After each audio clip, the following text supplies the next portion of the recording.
Hi everyone, welcome back to the Property Finance Podcast. And today I want to talk about the fastest ways to lose money on your development deals. Not my usual episode by any stretch of the imagination.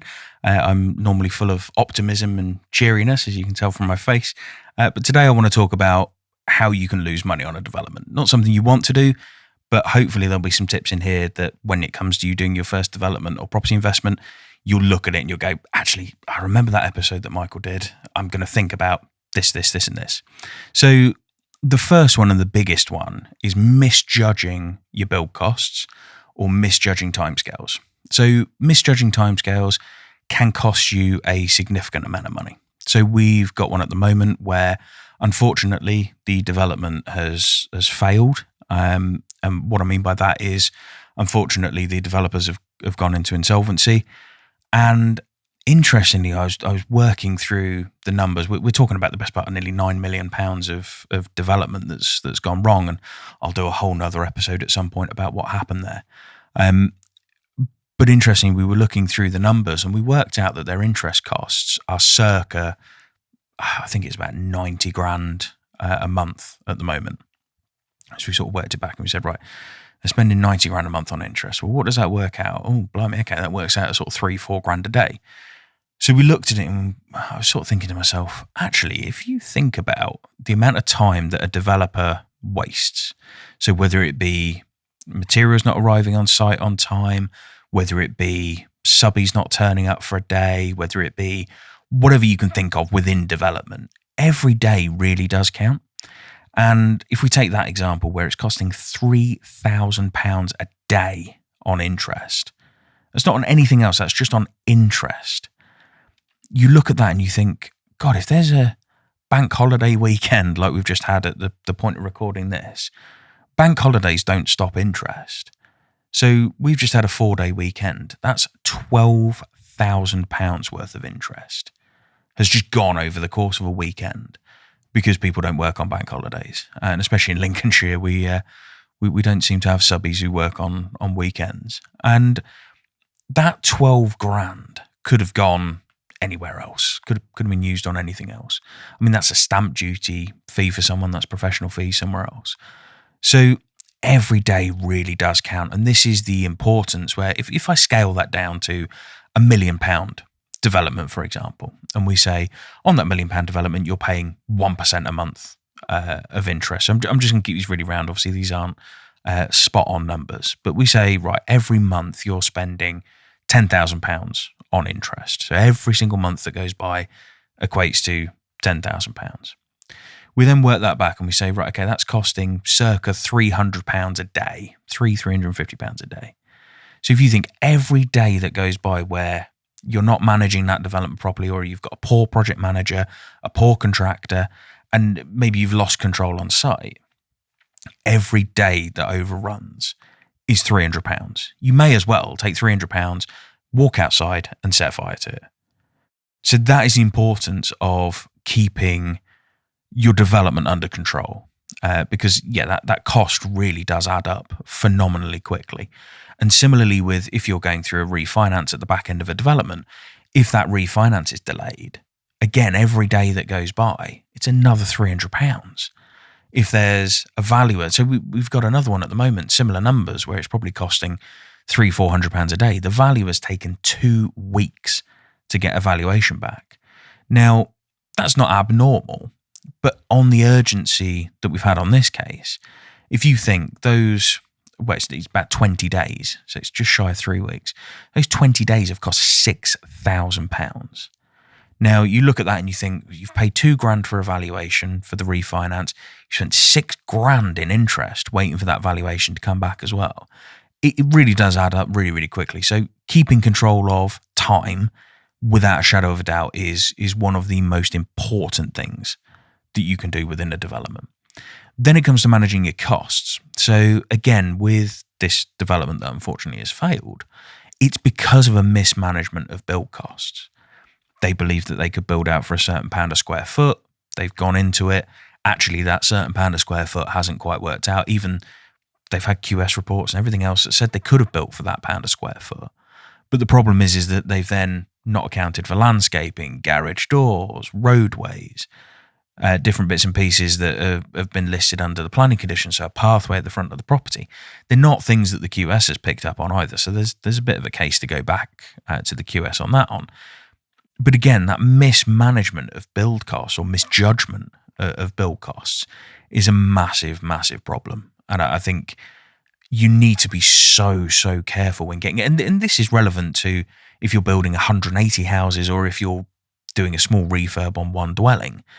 Any mismanagement of build costs can really leave you in a hole. And I think a lot of people, I speak to a lot of people and they laugh it off. They go, oh, yeah, I'm not too worried.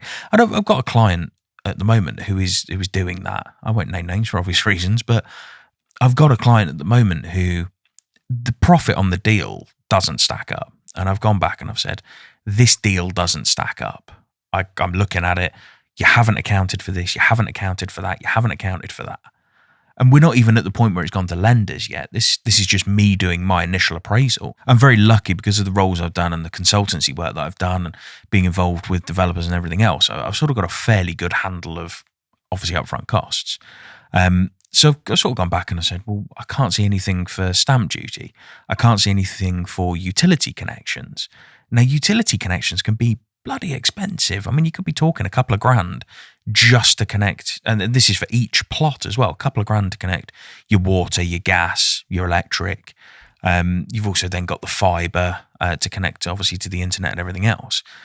Nothing in the appraisal for that. I've then gone back and said, well, what about warranties? Because again, warranties, you could be talking a few £100 up to a couple of grand per dwelling for your warranties as well. Nothing for building control sign off. So I've sort of gone back and said that there's no profit in this deal because even without all of those costs, there's only 15% profit. But once I put all of that stuff in, you're actually losing money on this development. And unfortunately, they've come back and questioned the things that I put forward and don't quite seem to believe me in terms of the costs. But that's all we can do as brokers. I can just sort of come forward and say what I believe, and I'm not going to push someone into finance that I don't think is going to work. It's a waste of my time and it's a waste of their time. But that just shows that the misjudgment of build costs can actually come well before you even start speaking to lenders. So I would say there's at least 15, 20 grand that they hadn't accounted for within their build costs. So that has a massive impact pretty quickly. And then the last one that I kind of wanted to cover off was VAT as well, because a lot of people forget about VAT. Which sounds bonkers, but they do. And obviously on new builds, at the point of recording this, it's nil VAT. And I think refurb's 5 or 7.5%. I can't remember the exact amount, but there's obviously VAT on some of that. And people forget about that and they don't include that within their build costs. And again, that can be a massive impact on day-to-day cash flow.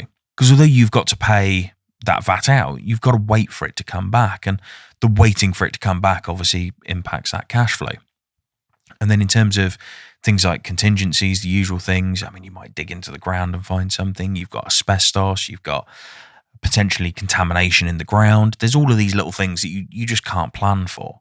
But the main purpose of this episode, which I really do hope people have found helpful, and I do apologise that it's so doom and gloom because I don't like to do the doom and gloom ones, but the main point of this was talking around timescales and misjudging build costs, because I think they are the two biggest mistakes that developers and property investors make, and it's so easily avoidable. The timescale side of things is avoidable by getting good project managers, good contractors, and just keeping a bloody good handle of stuff yourself as well. So I think that completely avoidable, the timescale stuff.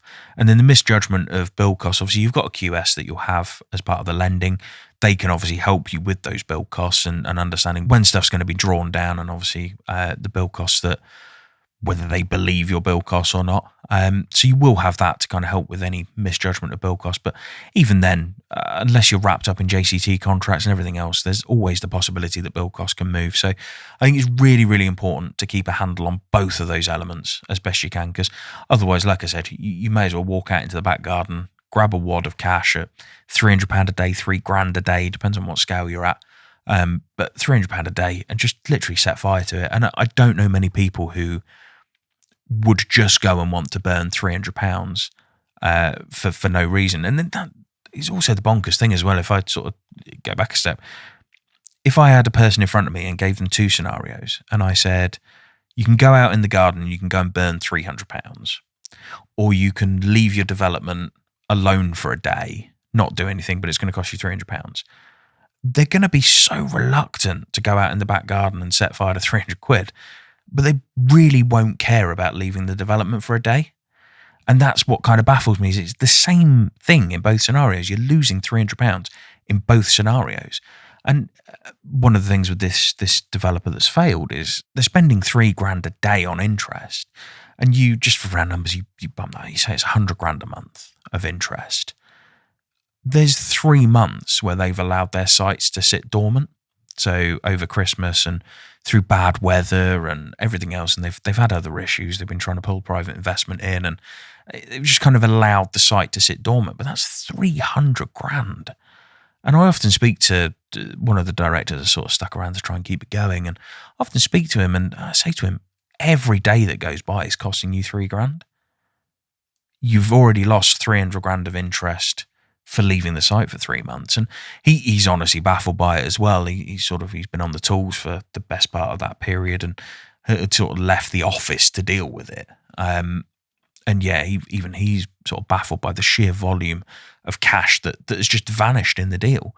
And yeah, that's a big killer is those interest costs. So keep a control of your site, keep a control of your costs, keep control of time, get really good people around you. And the amount of money you can save is pretty astronomical.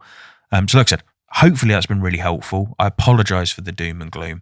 It's one of those where I don't like recording these ones, but it's probably the most informative one that I've done for some time. But hopefully you found it helpful. If you have, please do leave a review. It does help. And if you're watching on YouTube, please drop a like. And obviously, if you can subscribe and share on social media, do all of that good stuff. Because I think this episode in particular really does need to get out there. And I really do hope as many people see this as possible and avoid the mistakes that we've seen all too often recently. But thank you very much for listening. I'll catch you on the next one.